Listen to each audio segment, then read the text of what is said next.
Well, good morning, everybody. This is becoming a regular habit, isn't it? Roughly 11 a.m. every day, Iain and I, or most days during the week, we are going live on socials, and we're also recording this as well. So if you're watching the recording, I hope that you enjoy the content. It's June the 4th, Thursday. We're going to be running a webinar this weekend as well. We'll talk about that during today's session. But really what I want to do, first of all, is introduce myself and introduce my good friend Iain. My name's Andy. I'm the head of the media platform here at the Republic of Old Souls. And Iain is our founder and president of the Republic of Old Souls and responsible for all the protocols that we have here, including our flagship, which, as many of you already know, is the Monopoly Game Changer. But what we're going to do today is we're going to dive into some of the historical record and some of the factual evidence surrounding these protocols. And the one in particular that we're going to do a deep dive on today is the Bills of Exchange Act of 1882. If you're not familiar with what that is, hopefully by the end of today's session you will be. And what we're going to do is we're going to look at this from a layman perspective. Iain's documents, if you've read any of them, are very technical. Why? Because they need to be. But sometimes that makes it difficult for people to digest and to understand practically how can I apply that in my life and in my journey towards freedom. So what I thought we would do today is break the questions down as if you just read that document for the first time and you were asking what you felt were sensible questions surrounding the content. And I hope that that is helpful for you. So Iain, great to have you with us again. What I've done is I've broken this down into 4 sections. Sorry, not 4 sections. I think we've got 6 sections in total. So it's the Bills of Exchange Act, guys, that we're going to go through. And I think, as we often do, the first thing that we really need to do is look at the foundational information just to set the stage. So this illusion of debt and how money is actually made. So my first question to you, Iain, as a layman, having read that document for the very first time, is that in that paper, in that report, it states that back in 1933, a law called HJR 192 pretty much changed everything. And it claims that we don't actually pay our debts anymore. We just discharge them. So from a regular person who pays bills every month, what does that actually mean? And what, why does it mean that our debts aren't what we think they are? Yeah, it's confusing because everything's inverted. The whole monopoly board, as I call it, is pretty much the opposite of what it appears. It appears to be a board of assets of players that are becoming affluent, earning money, exchanging money, paying bills, and operating in a system which logically, you would imagine that if you paid somebody, you're actually giving them some money. But that's not how it works at all. And it's the inverse. It's everything is a debt. And there is basically there's no assets on the monopoly board. Well, there are assets, but they've all been used in a permanent reorganization, which happened in 1933, where suddenly the world became a trust, a worldwide trust. And this trust has, if you like, it's like a big ledger. There's debtors on one side and creditors on the other side, and the two match, the two balance each other out. So the players or the player pieces on the monopoly board, the citizens, the birth certificate constructs, they don't own anything. They can't own anything. They get to use the things on the monopoly board. They get a quittable title. But at the same time as that, they are also regarded as bankers, as per the Bills of Exchange Act 1882. So what's going on here is that in 1933, the entire monopoly board, this worldwide trust, was made bankrupt. The creditors, which is the bloodline banking families, basically took the legal title over everything of any value. And that's land, property, infrastructure, buildings, anything of any value was used as collateral for the bailout, which they provided to the United States government. And because the United States dollar is the world reserve currency, that it over the next 15 or so years, it gradually spread to the rest of the world. And whilst they were withdrawing gold, that gold was withdrawn in 1933, in exchange for what they call Federal Reserve notes, which are basically promises to pay in the future. So I think that one way to look at this is that we used to have a system of substance where you could actually hand money from you to whoever it is that you owed, and that money was backed by gold, to a system of accounting ledgers, where all you can do now is issue a debt to discharge an existing debt. So we can't actually pay anything because there's no money to pay it with. All we can do is issue debt. And that is why the Bills of Exchange Act of 1882 was brought into being, because it enables the issuance of debt. And that's really what it's all about, bills of exchange, debt. And those bills are issued all the time, even though the issuer probably has no idea that they're issuing a bill of exchange, which effectively is a promise.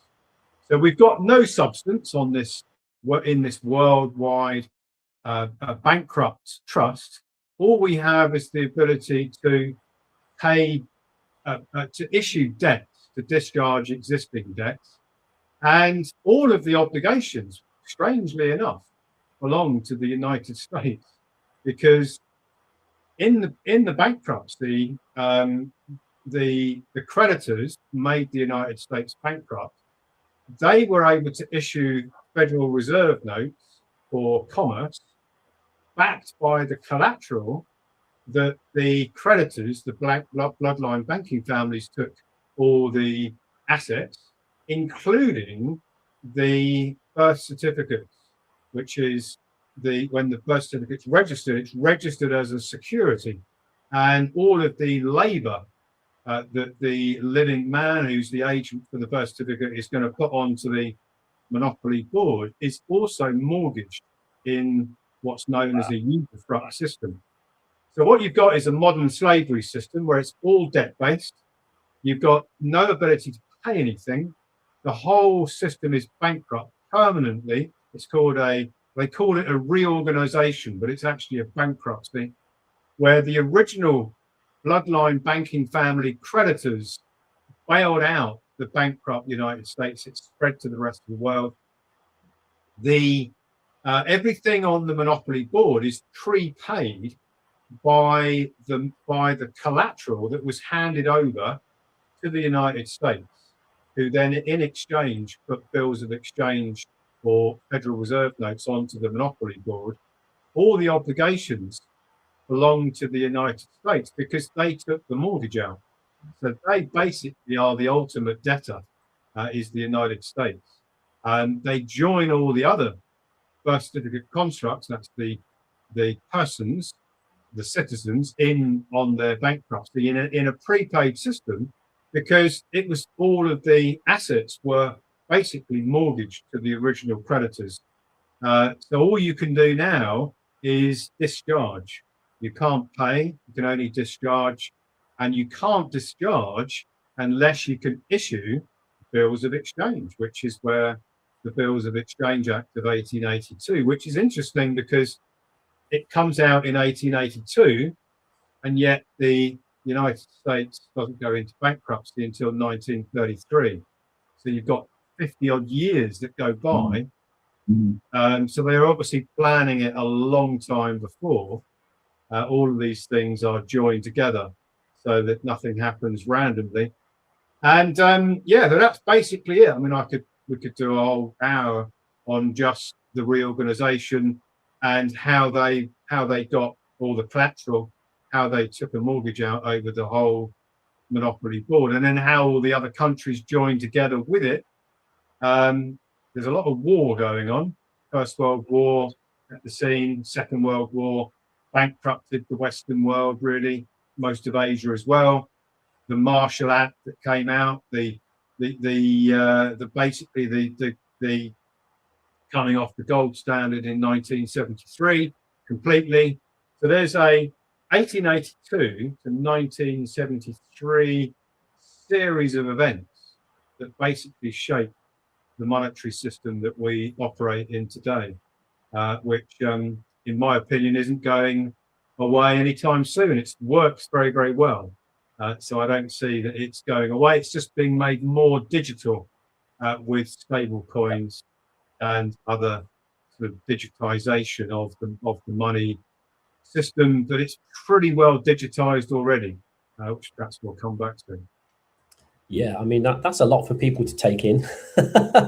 I know it was when I first sort of started looking into this with the work that you've been doing. So, I mean, essentially what you're saying here then is if I go into my wallet, and I know we're on British pounds, but if I take out, there's a £20 note. I'm feeling a bit flush today. So there's a 20. And if I look at the top of that £20 note, it says, I promise to pay the bearer the sum of £20. So this is a promise to pay. It's like an IOU. If I gave that to you right now, Iain, I'm not giving you anything of value, am I? I'm just saying at some point in time, I promise to pay you the equivalent of, whatever £20 is worth these days. So if I hand that to you, I've just created a debt.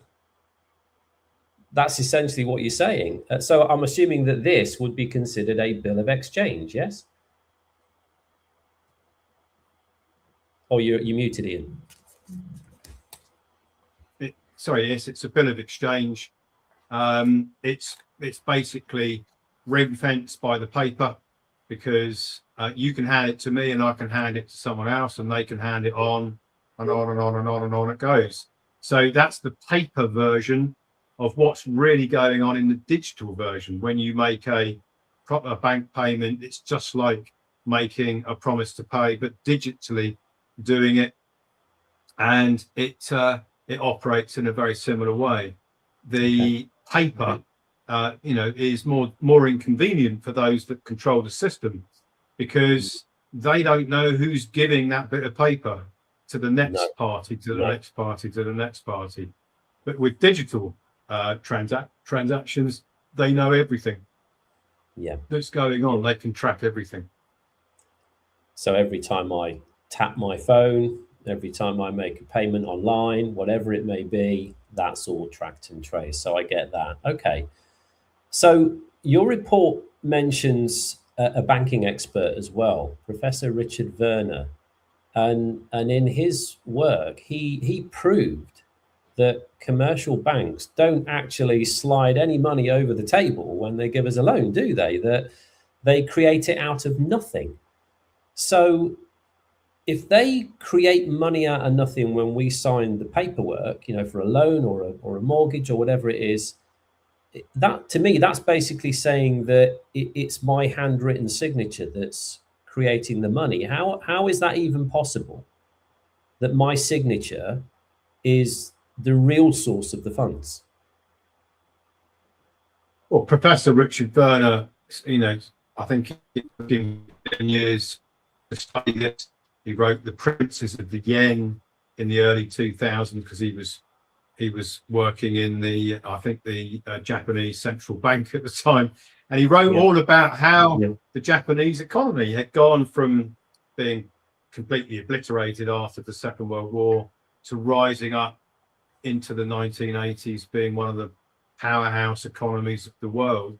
And it was all done through ex nihilo credit creation, which is the same as has happened with the Chinese economy. It's the same model. They've become arguably the second largest economy in the world through ex nihilo credit creation. So Professor Richard Werner actually studied how was this money system really working, and he spoke to a lot of people, asked a lot of people their opinions on how they thought it worked.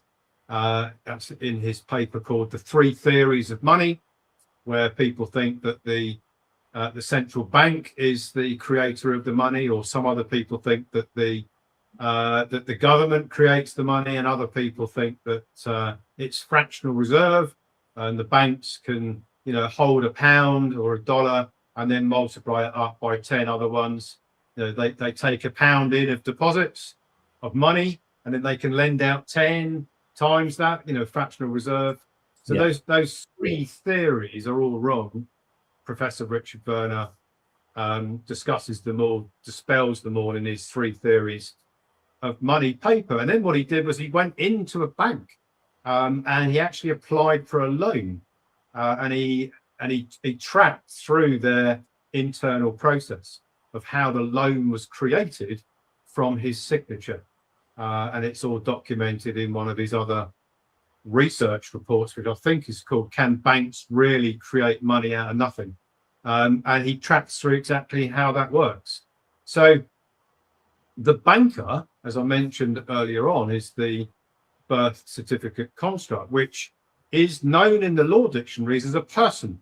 And if you look at the Bills of Exchange Act, it says that a body of persons will be regarded as a banker. Well, so therefore, the birth certificate construct is a banker that can issue negotiable instruments. So what Richard Werner had proven in his research was that he, the living Richard Werner, the living soul, transferred energy to the birth certificate construct.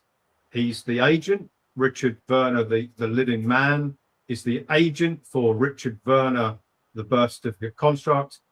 When Richard Werner signed for the loan, a bill of exchange was created, a promise to pay in the future. It's negotiable. It's a negotiable instrument, meaning that it can be negotiated by, there's two parties. There's the sender and the receiver. Richard Werner is the maker of the instrument because he's made it through his signature. He's then deposited it with the bank. The bank has taken it in as a asset deposit. They then match it instantaneously with a liability on the other side of their balance sheet, which is where the debt comes from. So now Richard Werner's loan has now been created as a debt. It's a negotiable instrument. It's a bill of exchange, which is now being created into a security. And because the bank pretends that it's lending its own money, they can add to the contract with Richard Werner that he has to pay them interest for the privilege of borrowing his own energy, effectively. And that interest makes the debt security quite valuable because there's a lot of interest to pay on this loan. It may go on 30 years. And if you add all the interest up on this loan that Richard actually created through his signature, the bank is going to do very well from the collection of interest. Richard's going to have to work or produce something, some kind of cash flow to finance the interest. The bank is going to collect it. But of course, what the banks want to do is they want to maximize their earnings capability.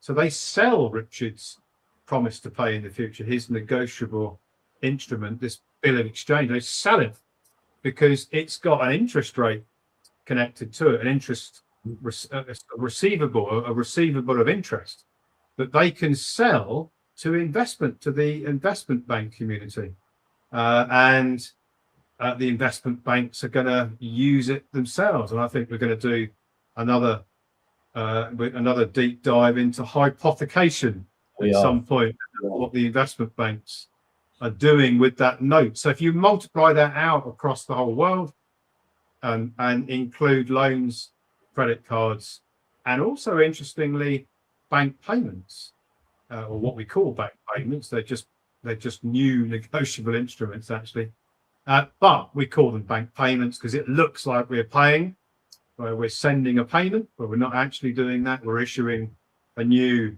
bit of exchange and a new negotiable instrument, and so that the whole system is based on negotiable instruments. Even when the governments claim that they're raising money through what they call quantitative easing, is one way they describe it.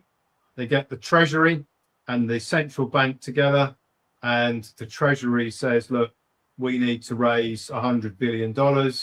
And the central bank will say, okay, fine, issue a promise to pay to us for 100 billion, and we'll give you back 100 billion.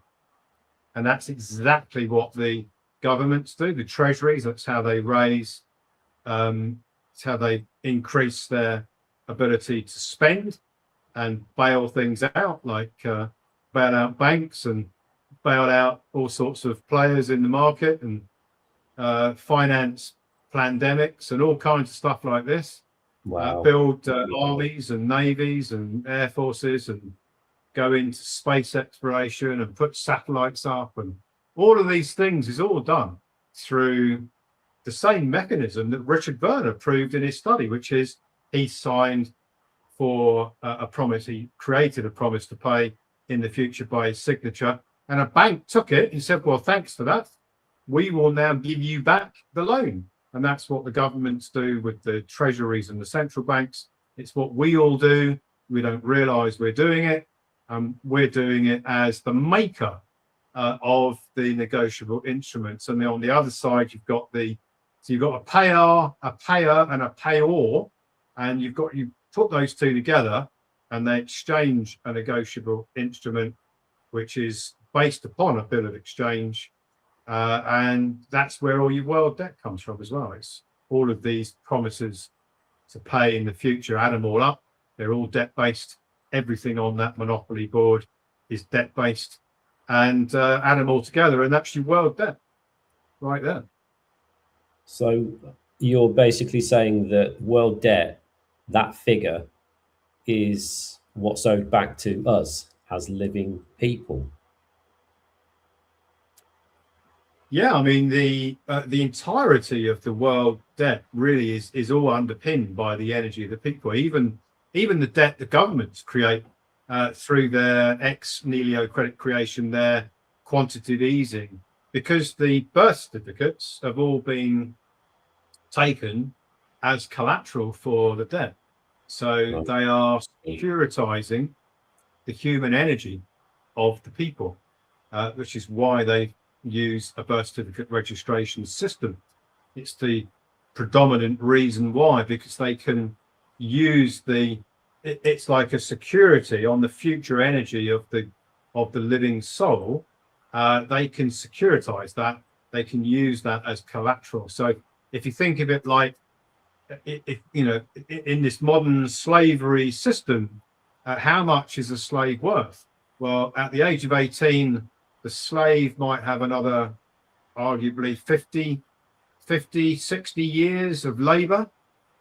How much is that going to generate? Well, that slave at 18 is probably worth quite a bit if you take all of the future labor that slave could earn, and all the taxes they could pay, and anything else that they might have to pay, debt, interest, and things like that. So at the age of 18, the birth certificate is worth, the future value of it is pretty high. It doesn't belong to the living soul. It belongs to the state, because it's being registered to them as an asset to underwrite the bankruptcy, as collateral for the bankruptcy. So all these people running around thinking, if I can monetize my birth certificate, send it to the United States Treasury, with some other bits of paper, and telling them that it's worth $100 million, send me my 100 million. It's never going to work, because the security that is created from the birth certificate registration is already registered to the state as collateral for the bankruptcy, and it's part of the usufruct system. They take all the assets and they give back things that we can all use, and then we pay rent on them, which is taxes. So it's all called, it's a usufruct system where the assets are lent back for the use. The people get to use the assets, the cars, the houses, the buildings, the roads, the everything, in a system where all of those things are owned by the original creditors, which is the legal title is already registered, then including the birth certificates, which are effectively securities. Wow. If you're watching on socials right now, this might be a lot to wrap your head around. I get that, but let me know if you're picking up what Ian's putting down here. You know, this is important information for you to understand. So if you want to comment, please comment. Let me know. Ian, if my signature that's creating the value for a loan, or creating the value, or the the credit for the loan, why does the bank get to keep it? And what does in your report you talk about the banking system treats our money as abandoned property? Well, they presume that these negotiable instruments that we've all created, they presume that they are able to use them and take the legal title to them. And they give the equitable title. They leave the equitable title to the birth certificate constructs. So they are supposed to. They're supposed to register the negotiable instruments as collateral of the maker, but they never do, because the maker, that's the birth certificate construct, never turns up and lays a claim on their own property. So the negotiable instrument is issued into the system, and it really is abandoned as soon as it's issued.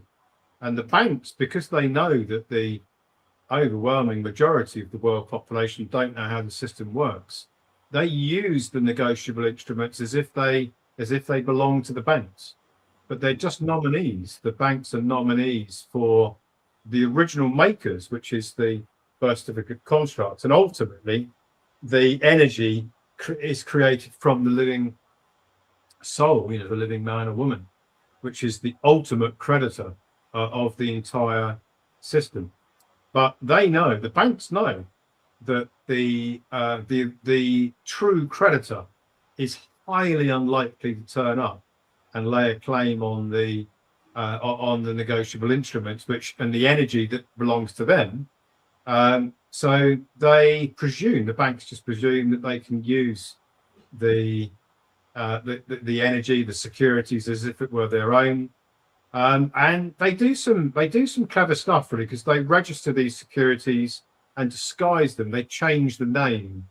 They register them at Seed and Company, part of the Depository Trust Company. Yeah, I want to talk about that. They centrally register them all, and then they change the name so that you don't actually know which bank owns what. And they basically leave the door open for the true creditor to turn up, but invariably the true creditor never does turn up and lay a claim on the original instruments themselves. So the banks just keep on using them because they get away with it.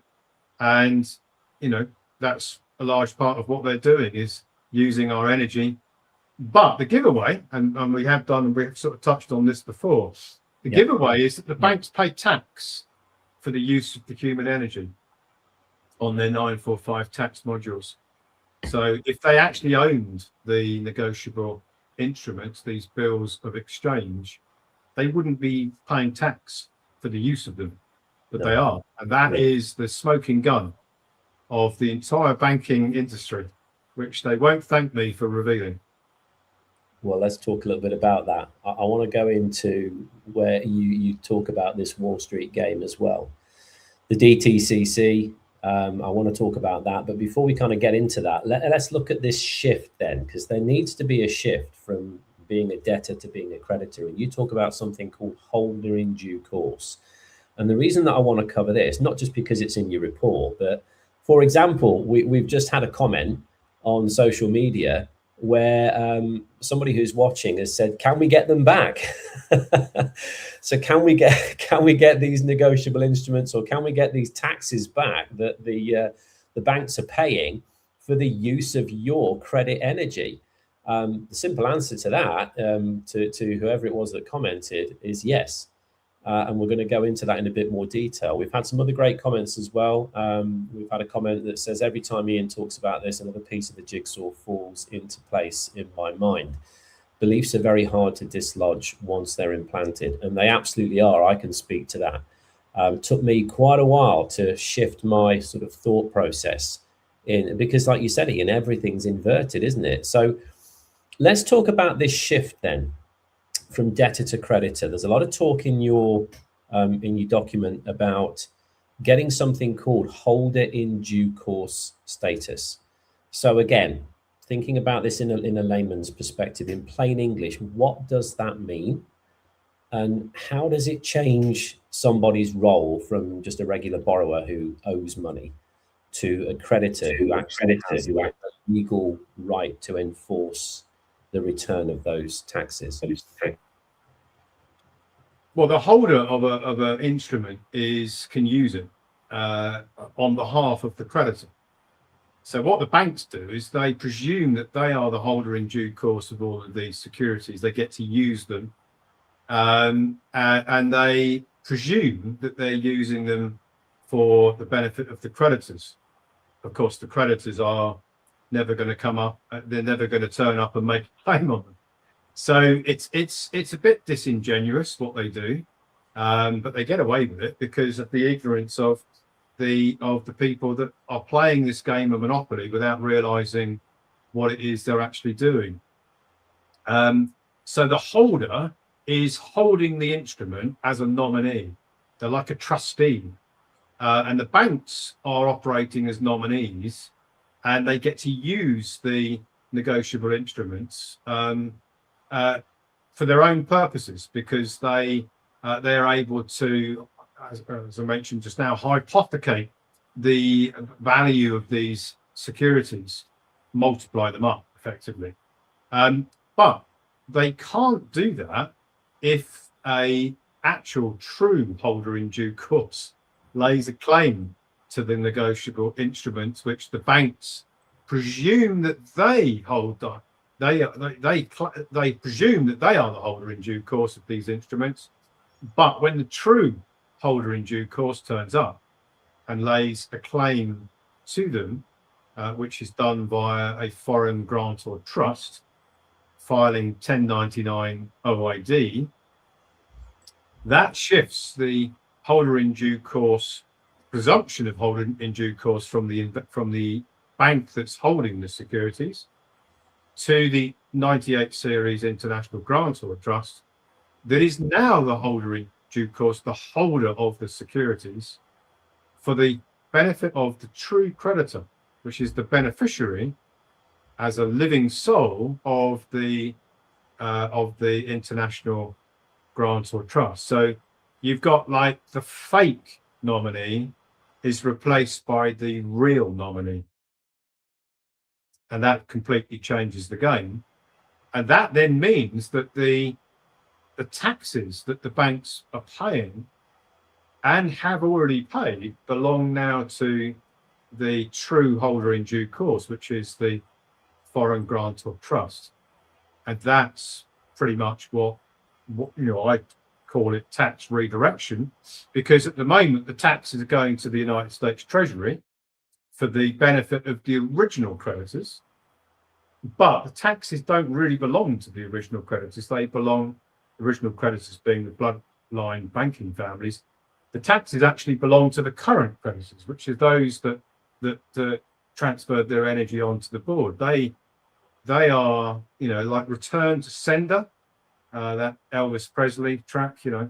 It really is like that. It's like he who creates owns. Yeah. So the energy belonged to the living soul. It was transferred onto the monopoly board through the birth certificate construct, the banker, as confirmed in the Bills of Exchange Act. And now what's happening is the living soul is making a claim, but through a nominee. And the nominee is the foreign grantors trust that is separate from the birth certificate construct, very important, separate, not contaminated by the birth certificate contract because it's a debtor, whereas the 98 series grantor trust is a creditor entity, holder in due course, with the actual energy provider, if you like, the living soul as the beneficiary of the grantor trust. So as I said, the fake nominee is replaced by the real nominee in the game. Okay, so this holder in due course is quite quite instrumental in what we're talking about here, and I want to get into the trust side of things as well. We've had a comment on socials from David, who's just said the banks just ignore any attempt to claim the negotiable instrument, and we have no recourse that I have found. Hold tight, David. We're not talking about recouping the negotiable instruments themselves. We're talking about taxes that are paid for the use of your credit energy, a very, very different matter. And you absolutely have the right to recourse there and to have those back. So let's maybe dig into this a little bit more then, Iain, because I understand now that shifting from this debtor to creditor status is important, and the holder in due course is everything when it comes to that. But you have to have the right mechanics in place to be able to do it. So maybe we could look now at this Wall Street game that I spoke about earlier. I always thought that when I bought a house, my bank kept my mortgage paperwork safe and sound.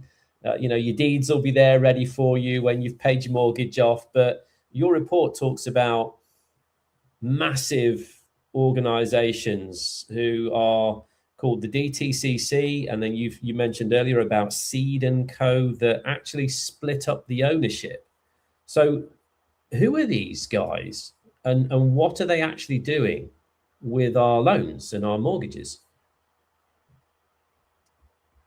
Well, they work with all the investment banks. So the depository trust company is where the securities are registered, but they are actually transferred into Seed and Company, where Seed and Company holds them and creates a name for them. So if you think of them as tranches or bundles of securities that are sort of all linked together in a portfolio, in lots of different portfolios, Seed and Company will give them a name on behalf of the investment banks that are using them to hypothecate, to expand, and to profit from the use of them.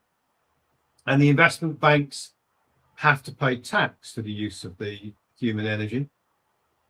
So they are paying taxes using the bank's EIN number, that's their employee identification number. They reference what's called a CUSIP number, which is the number of the tranche. It's the reference number of the securities tranche, which Seed and Company has changed the name on it. It's changed the name from, say, JP Morgan, and they'll call it some other name so that it's difficult to see what's going on. But the giveaway is that when the bank pays the taxes, the tax module is visible. It's a public, you can audit it in the public domain, and you can see which bank is paying what tax, because you can see the bank's EIN numbers, or the EIN number of the bank, and you can see what taxes they're paying on their 945 module. So you know that they are using these securities, and they vastly underfund the taxes on the 945 module, because the 945 module is purely there for the creditors. So the living soul that could turn up, if they knew how to do it, and make a claim on that tax. The banks know that doesn't happen very often. So they vastly underfund their 945 tax modules. But they also, even if the creditors did turn up, I don't want to make it very easy for the creditors to get hold of the taxes, which is what they're entitled to. So they basically overpay on their other tax modules and vastly underpay on the 945 tax module, because they don't really want to admit that they're using the human energy and paying tax on it. They don't really want to admit that. So they underfund the 945 tax module. They get the Seed and Company to change the name of the tranches, which is a disguise. But the giveaway is the fact that even if they paid $1 on the 945 tax module, it proves that they're paying taxes for the use of human energy. And that is, as I mentioned earlier, that's their smoking gun. That they, it's like it's the inconvenient truth that they don't want you to know is the taxes they're paying for the use of your energy, whilst they pretend to be the holder in due course, but actually all they really are is a nominee for you.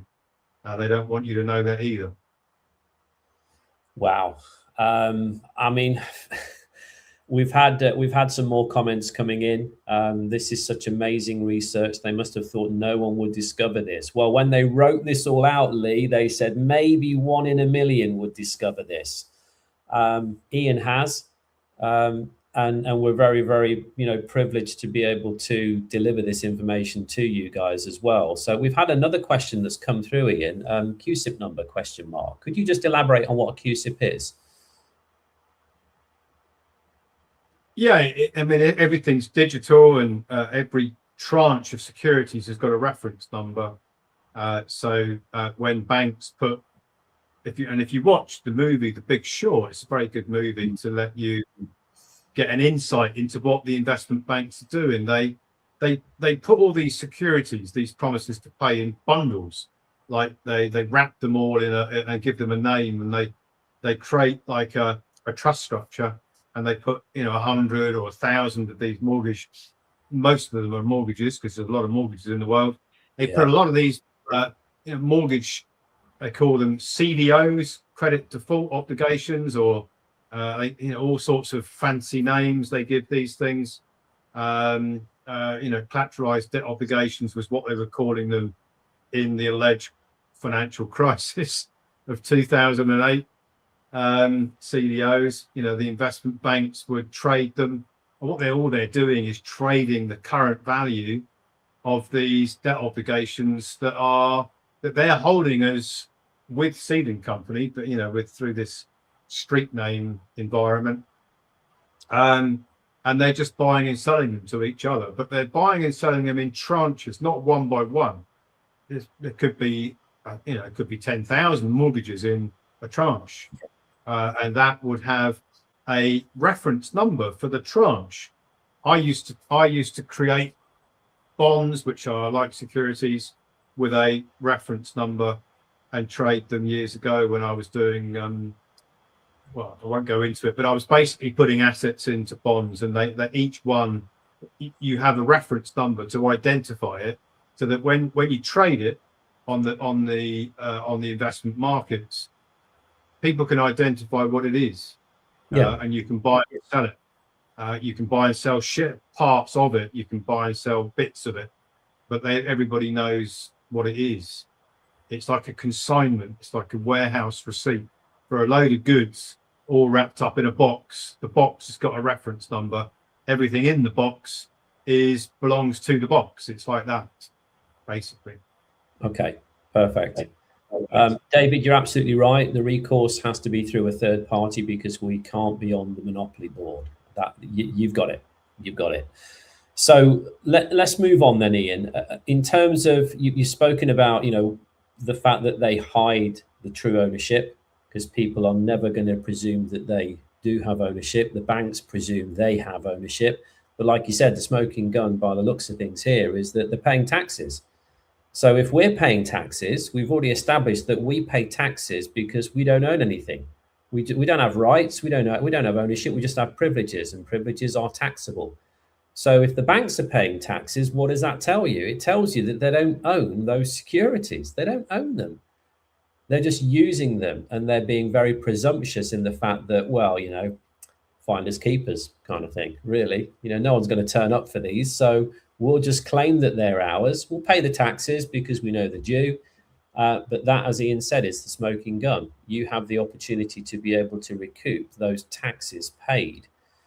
Why do you feel the banks are working so hard to hide our names behind these massive corporate accounts, Iain? What are they doing behind the scenes with our signatures to back their own kind of corporate debts and make massive profits that we never see?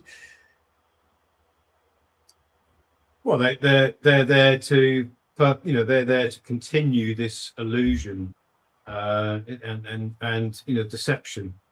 The banks, the original bloodline family banks that bailed out the United States government, they don't want people to know how this system works.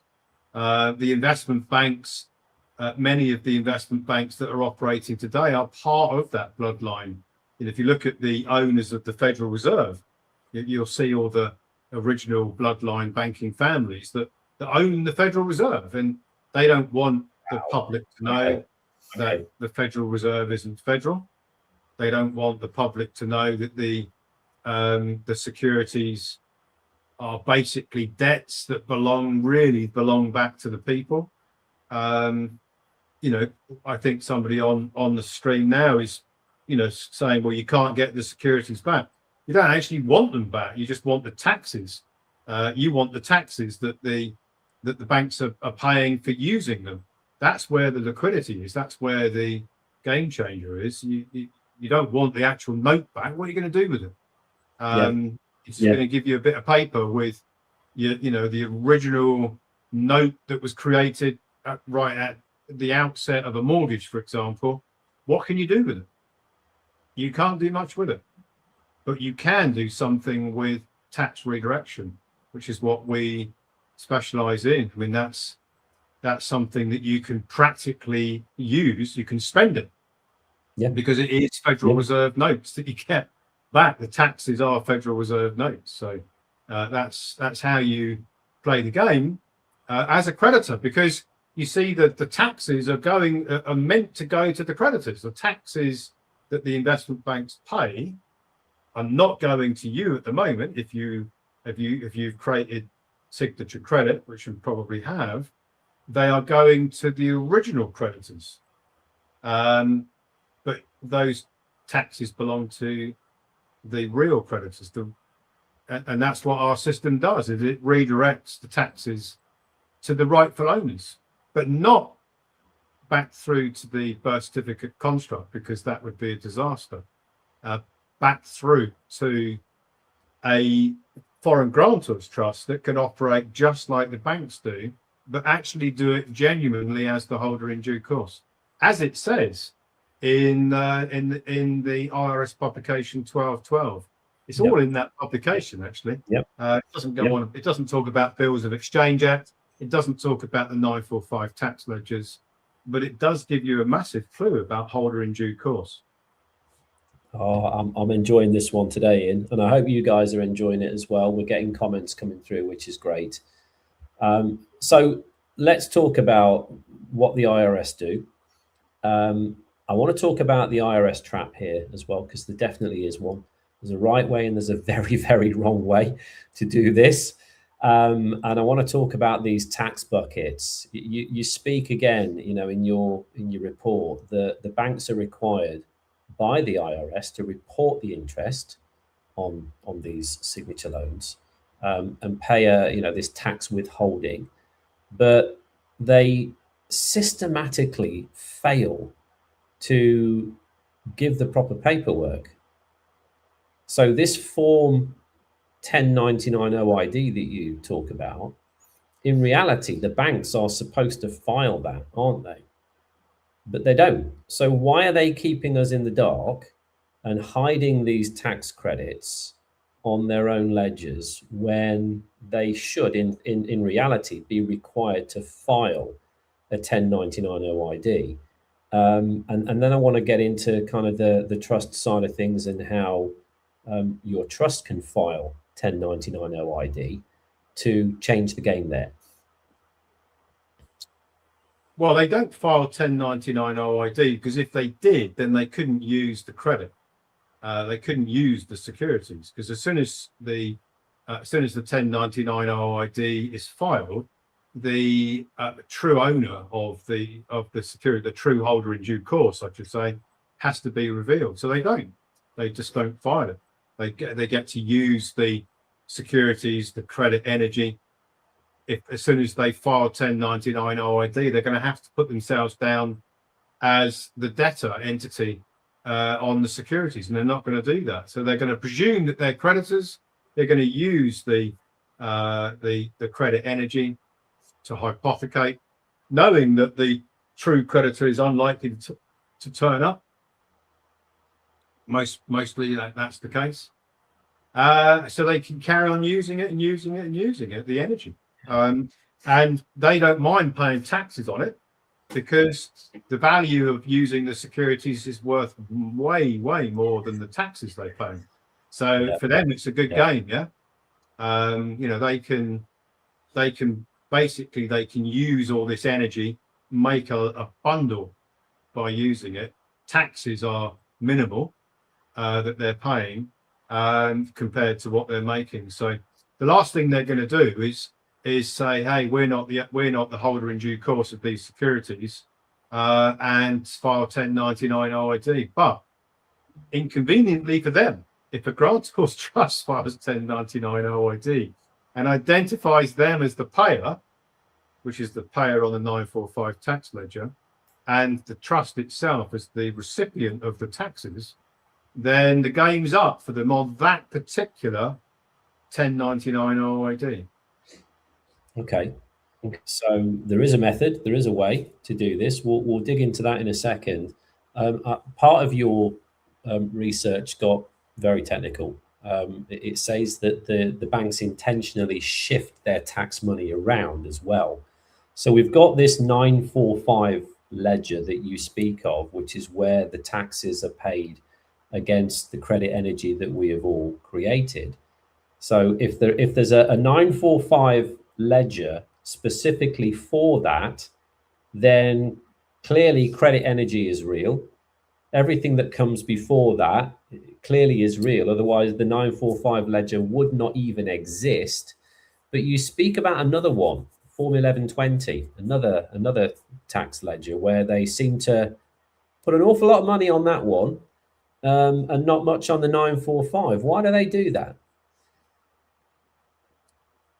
Well, they again, they're trying to disguise the fact that they're actually using the credit energy. So they lowball the 945 tax payments, and they load up the 1120, which is, taxes on wages and all sorts of other they call it non-farm payroll and all this, or non-payroll taxes, all sorts of other things that they pay taxes for.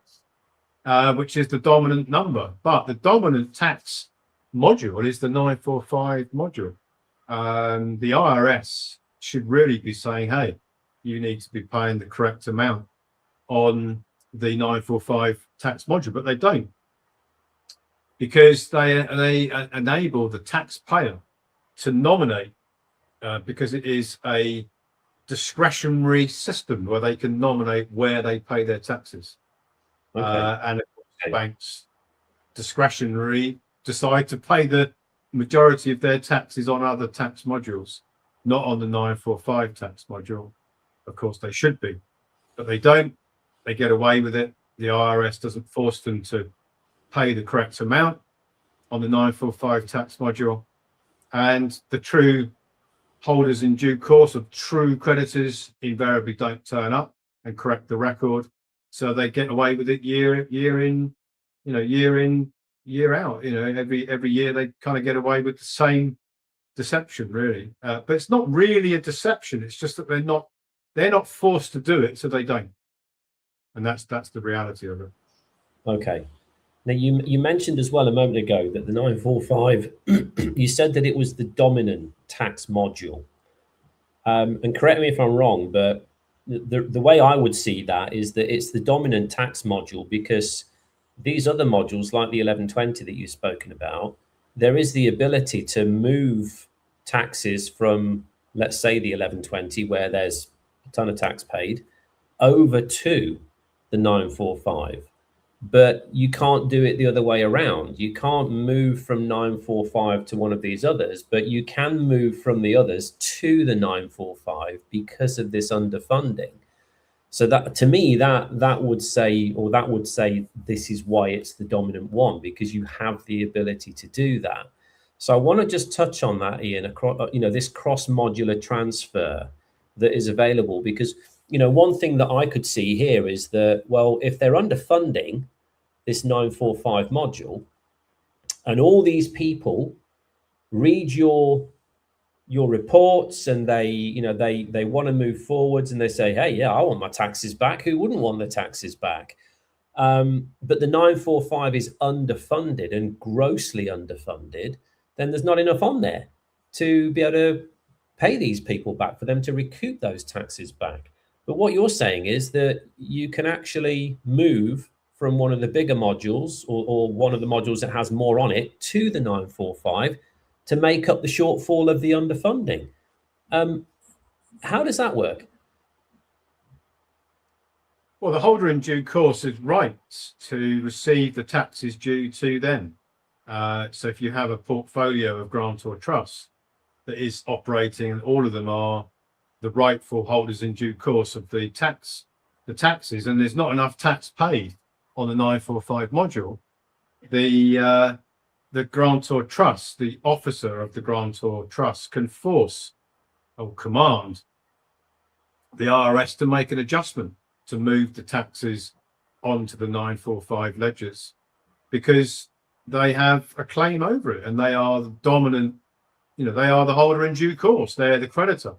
So the creditor says to the bankruptcy trustee, creditor being the grantor trust, the bankruptcy trustee being the United States Treasury, you're holding taxes that belong to us, and they're on this other module. Move it to the 945 module, and then release it to the grantor trust as it's right to receive it, because it is the true creditor, and the IRS is there as the trustee of the bankruptcy. They have to do what is required by the creditors, and that's basically what's going on. It's the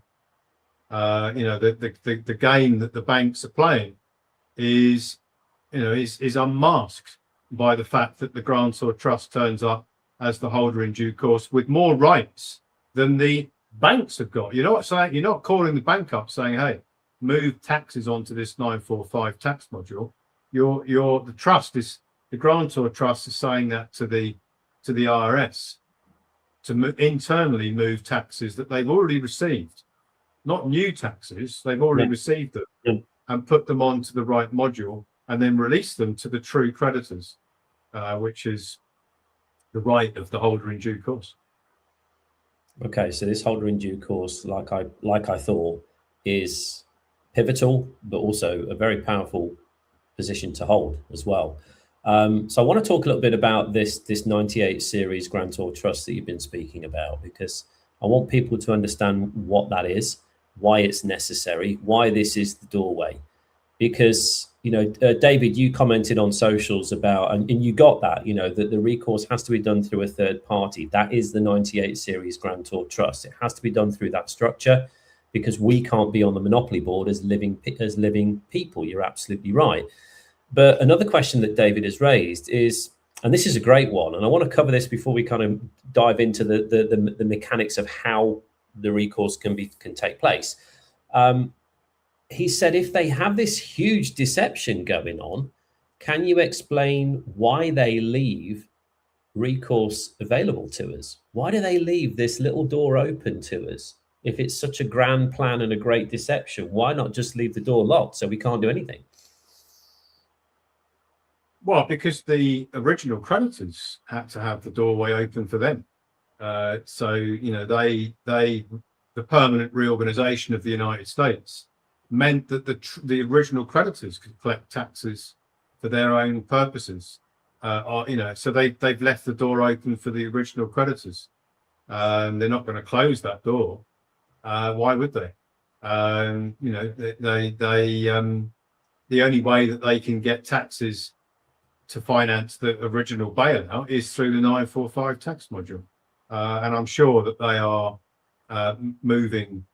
They probably don't need to do it so much now, but in the early days of the reorganization, I'm sure that the 945 tax modules were being financed at the right level, and the original creditors were getting what was due to them from that module. So they've left the module there because it's the only module that it enables the creditors to receive the taxes that belong to them. that tax redirection. It can't come from any other tax module. It has to come from the 945 tax module.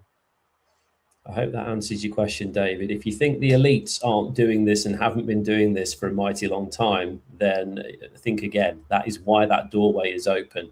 They just don't think that any of us are going to figure it out, and we have. So, or rather, Iain has. So just a couple more questions here that we've got, Iain. Does this system of paperwork apply to all countries? Pretty much it does. I know there's a few that it doesn't. There's the odd one or two, but as long as they are all linked to the banking systems, if you want to just elaborate on that. Yeah, the trust is worldwide. The United States dollar is the dominant currency. It's the world reserve currency. The IMF, the Bank for International Settlements, they have this huge network of banks that all belong to the same system worldwide. And even if you're in a country that doesn't appear to have a bank that has anything to do with the United States, behind the scenes, there probably will be a correspondent bank. The clearing banks, they want to sell securities to the investment banks because that's what they make a lot of. They make a lot of upfront profit that way. Yeah. So they're very likely to have a relationship, even if they don't publish it easily. You can find it, and our system finds the linkages. They generally have a link to a US bank somewhere in the background that you're not going to know about, which will qualify the the signature credit tax redirection. Probably applies in your country, depending on, unless you're in North Korea or North Cyprus, you're probably going to find it works. Okay. So let's dig into this 98 series trust then. This is the recovery tool. To David's point about there being a sort of a third party to actually recover these taxes. So, but what I want to do here is I want to also play devil's advocate. If I just try and fix this myself, let's say using my national insurance number here in the UK, or my my SSN number if I'm in the States, or my ITIN number or whatever, and I go and I file, because you can get a 1099 OID, you can get the form, you fill it in yourself if you wanted to, and say, hey, I want these taxes back. If I do that, what you're talking about in this document is that the IRS computer system has something called an algorithm 810, or this 810 algorithm, and that will instantly freeze and flag that as an unallowable refund. Why can't I just use my regular personal identity to sort that out? Well, it comes back to holder in due course again. You see, the birth certificate construct can never be a holder in due course because it is already registered to the state as a debtor entity. It's a banking debtor entity. It can never operate as a holder in due course because it can only be representing the state. It can't be representing the true creditor in this tax system. So you have to create a nominee that hasn't already been registered to the state, which is why a foreign grantor's trust works, because it's not registered in a country. It's got its own country. It's effectively its own nation. So you're creating a holder in due course entity that isn't already registered to a country where they can basically treat it as a debtor entity. It's treated as a creditor entity. It's treated as soon as it files the 1099 OID, it's then treated as the holder in due course, in line with the IRS publication 1212. Okay. So to bypass that freeze that you've spoken about, the protocol that we have, the Clifford protocol, sets up a 98 series international grantor trust that intentionally fails a couple of government tests as well, called the court and control tests. I want to just go into that because that might seem a little bit counterintuitive intuitive to, you would think that if you're going to set up this trust that it needs to be bulletproof and it passes all the tests before you actually set it off.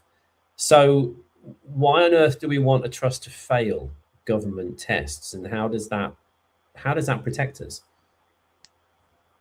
Well, the trust can't be seen to be a domestic United States trust, and the court test and the control test are the tests that they put to it to make sure that it is independent of the United States. It's not controlled by a citizen of the United States, and it stands on its own effectively as its own entity without control from the United States. Because if it's controlled from the United States, then it's going to be a debtor entity.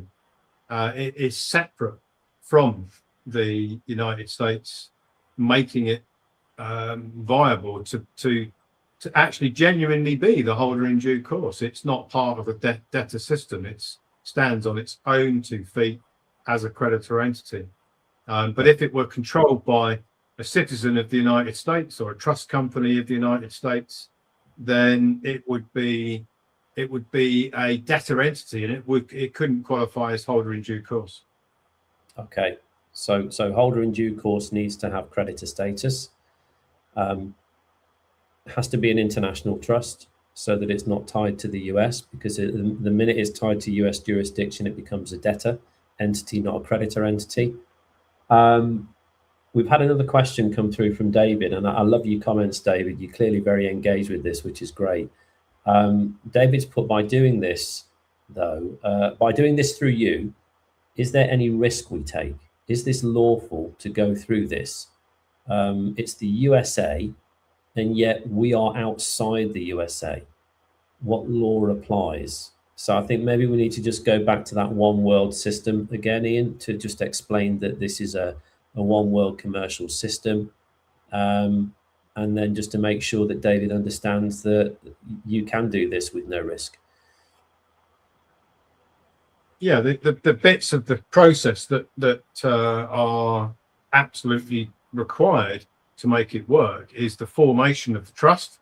That is done with the IRS. So the actual grantor trust itself, the EIN number, comes from the IRS. They know it's a grantor's trust, a foreign grantor's trust.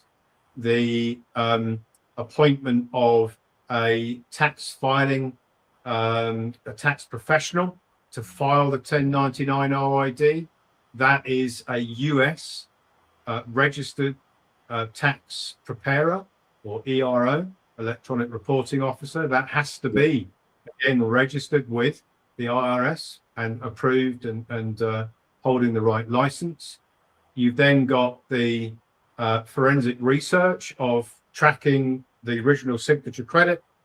That doesn't have to be in the US, but we run a AI system that tracks the original linkages to the original signatures, to the credit, which CUSIP numbers does the credit belong to, which banks are paying taxes on it, how much tax are they paying on it. That is all done by our system. That doesn't have to be in the United States. It can be done anywhere.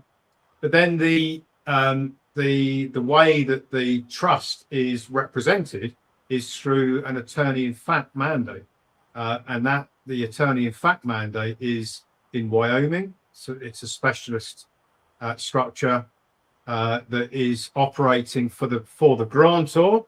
So the grantor stays outside the United States as a foreign alien to the United States, but uses an attorney-in-fact mandate, so a power of attorney mandate in the United States, because it's all very well the trust being the holder in due course, but it has to receive the tax redirection in a bank account that can only operate in the United States system. So you need the holder in due course to have a bank account. The foreign grantor's trust has to have a United States bank account to receive the redirected taxes. Well, it can only receive those redirected taxes if it has a trustee that qualifies to open a bank account in the United States. So when we're out. The trust is out of the United States from its standing point of view, so that it qualifies as the holder in due course. But it's in the United States from a banking point of view, so that it can actually receive the redirection of the taxes, and it can't file 1099 OID unless it's being done by a tax professional that's got a license with the US. With the IRS. So it's fairly complex, and if you're thinking of trying to do it yourself, there's a lot of barriers to overcome. One of the biggest barriers is getting a trust genuinely outside the United States and receiving the funds in the United States with a bank account in the United States.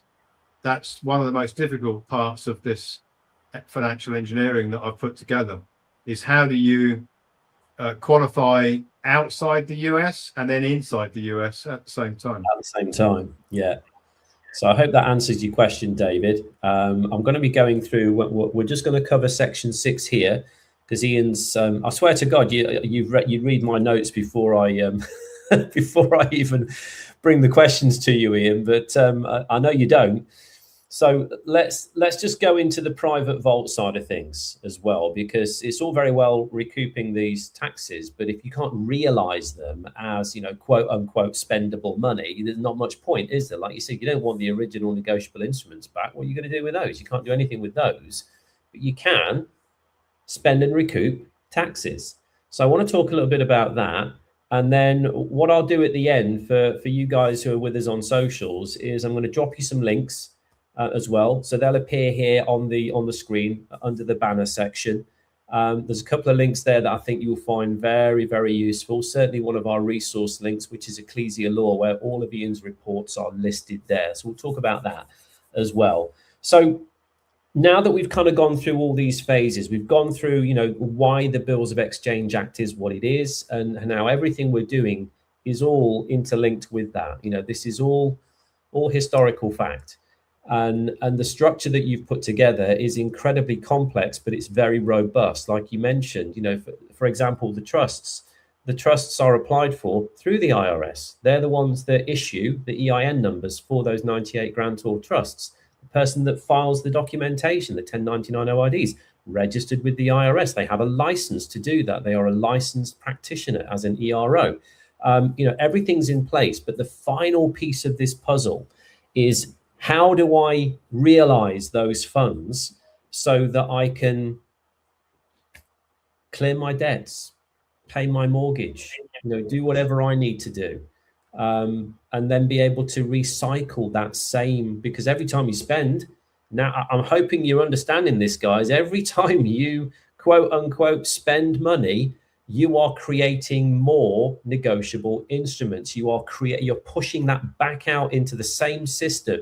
The whole process starts again, which means that when you recoup those taxes and you then use them in the year that you're in, the following year, everything you used in that year, you can recoup that again in an infinite loop.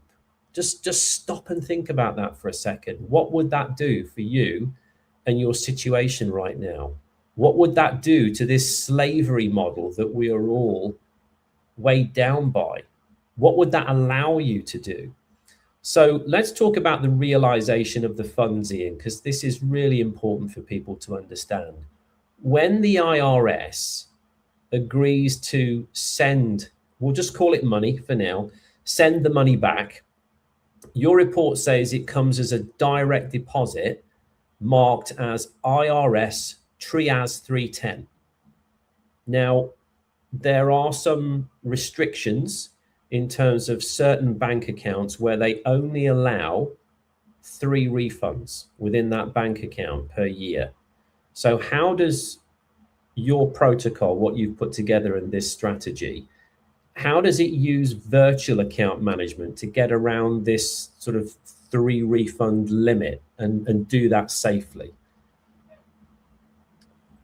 So you've got a portfolio of grants or trusts, and you've got one common Wyoming trust company, if you like. They're an unregulated trust company. They're deliberately unregulated so that they can operate as a under a power of attorney mandate, an attorney in fact mandate, and that enables the trust company, the unregulated trust company, to open a bank account, which is a master account with a whole series of sub accounts. So the sub account is linked to or connected to each of the grantor trusts. So when the IRS send their Trias 310, they are effectively sending it to a sub account of this overall master and sub account structure. The sub account is a virtual account with a reference number that can identify itself, give it to the IRS so they know where to send the Trias 310. It's either an ACH or a FedWire transfer straight to the bank account of the grantor trust, and the unregulated trust company, which is MLITR Research, can then move those funds to our members' foreign grantor trust, which is, we call it the Asset Fortress Protocol, which is the private treasury, which is a separate grantor trust with its own bank account, separate from the MLITR Research master and sub account structure. So that's where the membership will use their funds from the 98 series grantor trust, called the Asset Fortress Protocol, in a bank with a bank account that is in the or under the name of the Asset Fortress Protocol, just like any other bank account that you use every day of the week. Under the name of the birth certificate contracts, it's the same principle as that. It's basically a treasury account, and it's a foreign grantor's trust with a bank account that you can use that bank account to spend. That creates new negotiable instruments, puts more debt back into the system, generates more taxes on the 945 tax ledger. It can be recouped back to the original grantor trust, which is the one that receives the Trias 310. That trust, then the funds are moved from there to the back to the private treasury Asset Fortress grantor trust. It goes round and round in a circle. It's like infinity, just it goes round and round. Okay, so I hope you're getting this, guys. There's two trusts here. Yeah, there's one that receives the FedWire or ACH, that does the filing and receives it, and then it gets moved from there to another trust structure, another 98 grantor trust that has a bank account attached to that where you can spend, and then you just repeat the whole cycle over and over and over again. So here's one question, Iain, that I think people are going to probably be thinking about. Banks are really fussy these days, aren't they? And what I mean by that is you can't even spend your own money half the time without them wanting to know, where did you get it from? What are you spending it on? Can I see proof of what you want to buy with the money?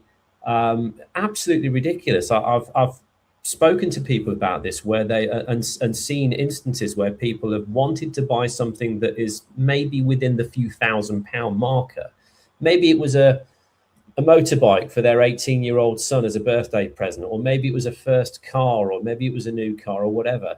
The bank now wants to see proof of the item that you want to buy before they'll even let you take out your own money. It's ridiculous. So with that in mind, and thinking about how this works as well, we're not talking about a few £1,000s here. We're talking about potentially life-changing sums of money coming back to people. Huge amounts here.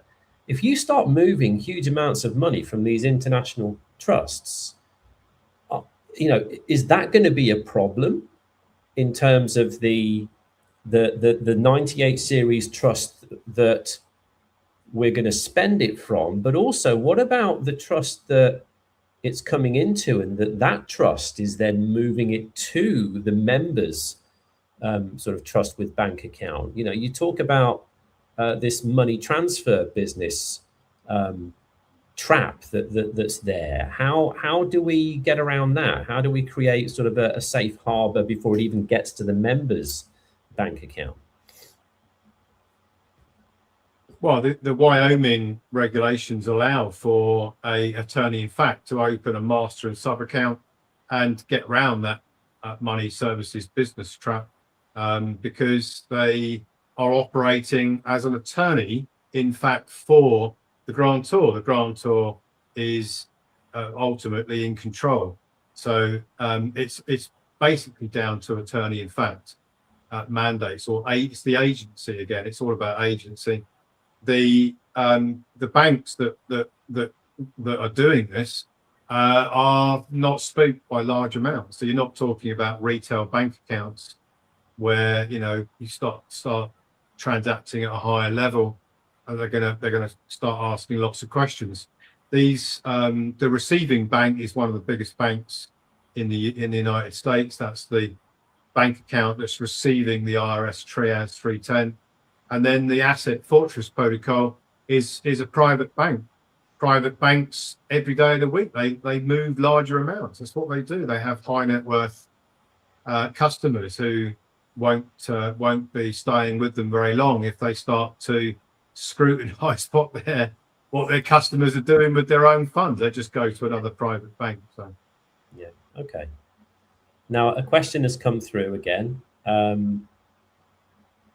As this money tax is claimed, is the process transparent, which is the first part of the question? And then do we see which banks or negotiable instruments have been claimed or recouped? well, you tell us which banks you created the signature credit with. So we can't recoup signature credit unless we know which bank you applied your signature to. So it was a bank, a series of bank payments from the past, mortgages, loans, credit cards. You tell us which banks you did that with and when and how much. Everything else is then created. You have a platform admin account. You can see what's going on, and of course, when it comes back out the other end, the tax redirection, you'll physically see the United States dollars in your Asset Fortress bank account, which you have control over. So yeah, it's all very transparent, but we can't do it without you telling us where you applied your signature up front. Yeah. So just to your point in the socials there, if I was doing this, then I would have to tell the team here, these are the banks that I've used. These are the payments that I've made that have gone out of that bank or out of those series of banks. This is money that has gone out. These are the mortgages that I've had over the years, and it could be a current mortgage that I'm still paying. It could be an old mortgage that I had on a property or a remortgage. Doesn't matter. They're all securities created. So here's my history of mortgages that I've had. Here's the loans and credit cards that I've had and who they were with. And then, roughly the dates that they were taken out. That's pretty much all the team needs. And then everything else is done via, like we've said, via the proper structure, via a licensed, registered ERO to do the filings, through the right government and IRS approved tax software. One thing we haven't spoken about, Ian, is the wages and tax transcript as evidence that when it's gone through, when the filings have gone through, maybe you could just speak about, what happens when after you've filed a 1099 OID in the right way, and it goes through the IRS system. What happens then? Well, the grantor trust, the reporting officer, that's the tax preparer, the ERO, files the 1099 OID electronically on tax approved software by the IRS or approved by the IRS tax software. It's accepted on the software, and that generates within, hopefully, if the IRS is working efficiently, within 3 months they send out a wages and tax transcript, which is confirmation that the 1099 OID has generated a tax credit that can be drawn down by filing what's called a 1041 tax return. So that, again, the grantor trust can file that, but it's not going to file the 1041 and unless there's enough taxes funded on the 945 tax module to equal to all of the claims against that tax module. So that's where the trust company, the unregulated trust company, then as an officer of each grant or trust, commands the IRS to shift the taxes onto the 945 tax module, then files the 1041. Then the IRS sends the recoupment or the tax redirection to the bank accounts of each of the grants or trusts that have been established, for bank by bank. And it's investment banks that we are targeting, because that's where the 945 tax modules are being funded. And remember, guys, this is tax that's already been paid. You're not bleeding them dry of their own funds. You're basically taking the taxes and redirecting them to where they belong. That's all you're doing. Taxes have already been paid. They'll do it every year. They'll continue to do that cycle every single year. You're simply saying, actually, it doesn't belong there, it belongs over here. And the structure to be able to do that is all in place. So I hope that answered your question. It's a fascinating subject, Iain, and I hope that we've broken it down for you in more understandable terms today. That was my goal. I think we've achieved it. I hope we've achieved it. I hope you've enjoyed what we've spoken about. If you're wondering, well, where do I go from here, or what do I do from here, then let me give you some resources, and then I want to talk a little bit about we're running a webinar at the weekend as well. So it's Thursday, 4th of June right now. Iain and I are going to be, I'll be hosting, Iain's going to be presenting, because Iain's got all the knowledge, and we're going to be doing that on Saturday. So Saturday, 10 a.m. UK time, we are going to be running our weekly webinar. If you want to register for that webinar, you can go here, roswebinars.is. You can register there. Seats are limited, as you can imagine. I said earlier, who wouldn't want taxes owed back to them? Why would you not want that? Everybody hates paying tax. So if you've got the opportunity to recoup some of that and life-changing amounts of that, why would you not want to do that? So as you can imagine, this is information the banks don't want you to know, particularly the investment banks, not necessarily the high street banks, but certainly the investment banks do not want you to know this. So what Iain's going to be talking about on Saturday is very sensitive information in reality, but there's nothing underhanded about it. It's all above board. The structure is all in place. If you want to learn more, come to our Saturday webinar. We only have 1,000 attendees in terms of space that we can apply to that webinar platform, and we always get over registered. So I would recommend, if you want to join us on Saturday morning, register as soon as we've finished today. Secure your spot. We'll send you an email with a link in there, and you can join us 10 a.m. sharp Saturday morning. We'd love to see you. If you are interested in the documentation surrounding today's discussion, then you need to go here, ecclesialaw.is, and you need to go to the reports section of Ecclesia Law. You'll find, oh goodness me, there must be 60, 70 plus reports on there now, if not more, that Iain has written. You'll see this one, which is one of the most latest ones to do with the Bills of Exchange Act.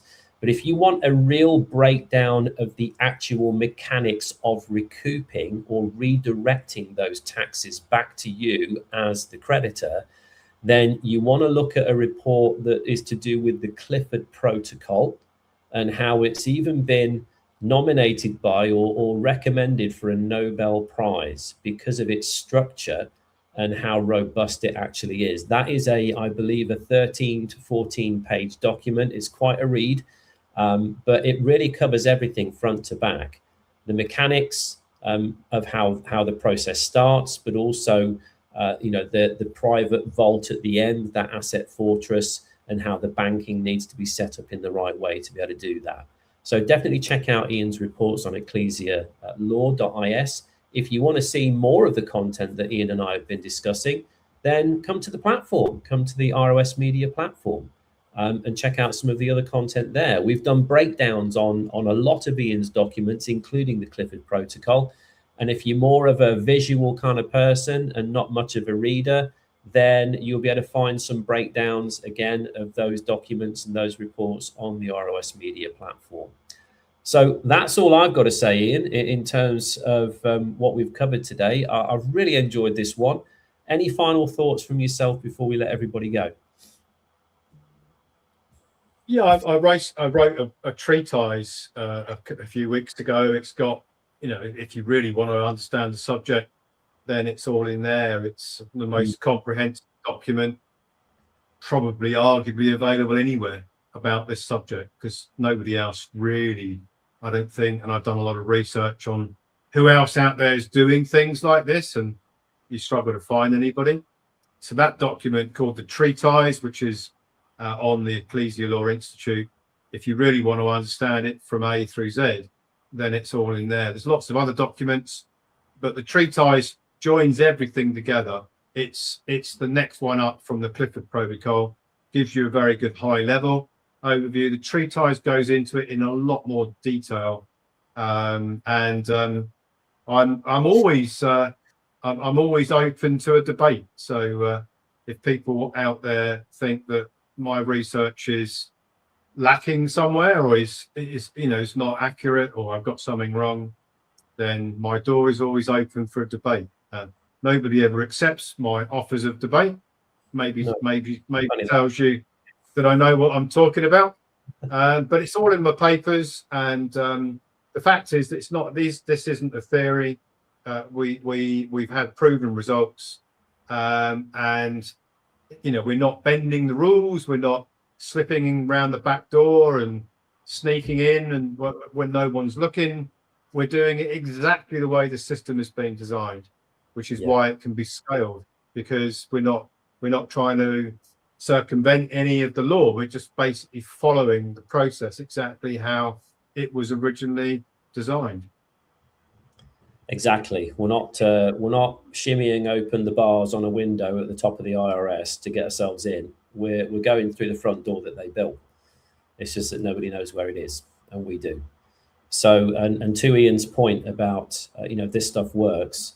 If you were to go to our platform, so let me just put that back up very quickly. If you went to the rossmediaplatform.is, there is a 20-minute video on there with another colleague of mine here at the Republic of Old Souls called Ange, where we go through $600 million worth of tax recoupment evidence. Not the full 600 million, but we've had over 600 million confirmed back from the IRS. We go through that documentation. On screen, we show you multiple examples of IRS tax transcripts, just so that you, in case you know what they or don't know what they are, that's what one looks like. You probably can't see that very well, but that is mine. I have a couple here. There's mine and my wife's as well. So this works, guys. Okay, that is empirical proof that what Iain has put together works, that it's above board. There's nothing shady about what we're doing here, and it is very, very scalable. So that's what I would end with. I want to just answer two more questions in socials, if you could, Iain, before we let everybody go, because I don't want people who have been with us on the socials to think that we're ignoring them. So we've had a couple more questions. I'll answer the first one. You can answer the second one, because the first one's really easy to answer. I refinanced my mortgage 4 times over the years. Can I recoup all of them? Yes, you can. Absolutely, you can recoup the taxes paid on those 4 mortgages. Not a problem at all. The next question, Iain, is what if you're not living in the USA, in a country that does not recognize the relevant claim forms? Well, the grantor trust is filing a 1099 OID, and it's foreign. It's international. It stands on its own. So it doesn't matter where you are. It matters where the grantor trust is, and it has to be foreign alien of the United States. It has to be basically it's its own nation. So it doesn't matter where in the world the signature credit was created. It matters where the filings were done, and whether the original signature credit can be tracked. And you'll find yet to find one we can't locate, that it's being the signature credit energy is being used in New York somewhere by an investment bank, and that's what's going on. The bankers in New York are basically trading human energy. They won't admit it. We've got the proof, which is the 945 tax modules. Well, guys, I hope you've enjoyed today's session as much as I have. Thank you for joining us on socials. If you're watching the recording of this, hope you found it beneficial. It's on the Ross Media platform. And we will see you, no doubt, on another episode very soon. We are going to be diving into other subject matters. We're going to be talking about hypothecation. So we are going to go into that on another interview with Iain. We'd love to have you back where we can go through that and maybe answer some of your questions live on the socials as well. But for now, have a great day. Remember, register for the Saturday webinar, 10 a.m. UK time. One more time, guys, you can do that here. You go to roswebinars.is to register for Saturday morning. We only have 1,000 seats. We would love to have you sat in one of them, learning more about how this works. So for now, have a great day, and we'll see you on the next one. Bye for now.